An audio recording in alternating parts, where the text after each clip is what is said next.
ធ្វើការភ្ជាប់នៅក្នុង Facebook ហ្នឹងគឺវាបានជាប់ដោយជោគជ័យហើយបាទឥឡូវបាទបន្ទាប់ពីយើងបានបង្កើតដោយជោគជ័យហើយគឺវាងាយស្រួលមែនទែនក្នុងបាទសួស្តីបងប្អូនអរគ្នានៅក្នុងបណ្ដាញសង្គមបាទ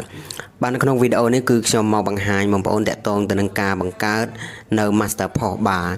ជាដំបូងគឺបងប្អូនត្រូវមានកម្មវិធី Master Post ទាំងអស់គ្នាបាទបើសិនថាបងប្អូនមិនមានទេបងប្អូនអាចចូលទៅក្នុង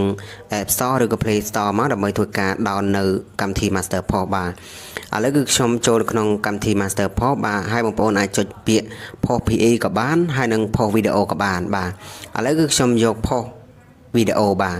ហើយក្រោយមកទៀតគឺបងប្អូនចុចបូកខាងលើមកបាទហើយក្រោយមកទៀតគឺបងប្អូនចុចពាក្យ Continue with Facebook បាទកន្លែងពណ៌ខៀវនៅខាងលើហ្នឹងបាទអញ្ចឹងបងប្អូនចុចពាក្យហ្នឹងទាំងអស់គ្នាមកបាទឥឡូវគឺខ្ញុំមាន Facebook 2ដែលខ្ញុំ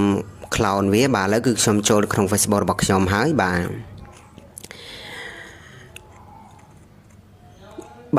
កន្លែងនេះគឺបងប្អូនអាចវាយនៅ Gmail របស់បងប្អូនមកតាក់ទងទៅនឹង Facebook មួយណាដែលបងប្អូនគិតថាបងប្អូនត្រូវការ connect ចូលបាទអញ្ចឹងបងប្អូនត្រូវចាំនៅ Facebook មួយនោះបាទអញ្ចឹងបងប្អូនអាចដាក់លេខទូរស័ព្ទឬក៏ Gmail ឬក៏ password របស់បងប្អូនមកតាក់ទងនឹង Facebook មួយណាដែលបងប្អូនគិតថា connect ចូលដើម្បីធ្វើការ post នៅក្នុង Master Post បាទហើយ post ហ្នឹងគឺលើកលែងតែ Facebook របស់បងប្អូនហ្នឹងគឺមាន page បាទអរហើយបាទខ្ញុំបានសរសេរឲ្យរួចរាល់ហើយអញ្ចឹងយើងចុចពាក្យចូលទាំងអស់គ្នាកន្លែងពណ៌ខៀវខាងក្រោមបាទឥឡូវគឺយើងរងចាំវាបន្តិចមកបាទឥឡូវគឺយើងចូលមកដល់ Facebook ហើយបាទអញ្ចឹងយើងចុចពាក្យរក្សាទុកមកកន្លែងពណ៌ខៀវនៅខាងក្រោមបាទឥឡូវគឺយើងកំពុងតែរងចាំវាបន្តិចទៀតបាទបន្ទាប់ពីខ្ញុំធ្វើការ connect នៅក្នុង Facebook របស់ខ្ញុំឥឡូវគឺយើងកំពុងតែរងចាំវាបន្តិចបាទ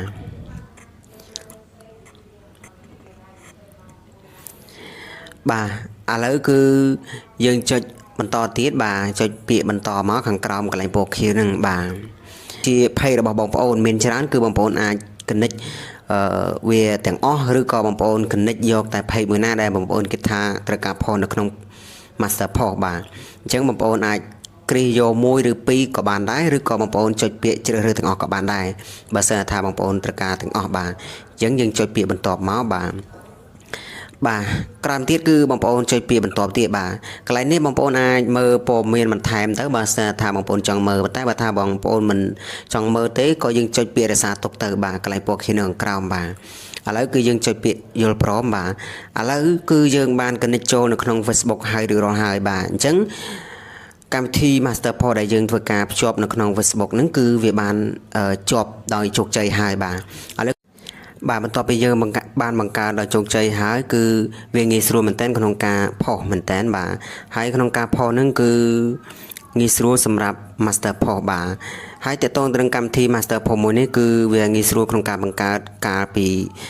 វគ្គមុនបាទវគ្គហ្នឹងគឺស្រួលបង្កើតបាទការវគ្គមុនគឺវាពិបាកបង្កើតមែនទែនបាទបើសិនថាបងប្អូនគិតថាវីដេអូនឹងមានប្រយោជន៍គឺបងប្អូនអាចជួយចុច Subscribe សម្រាប់ Channel YouTube របស់ខ្ញុំមួយទៅឬក៏ចុច Follow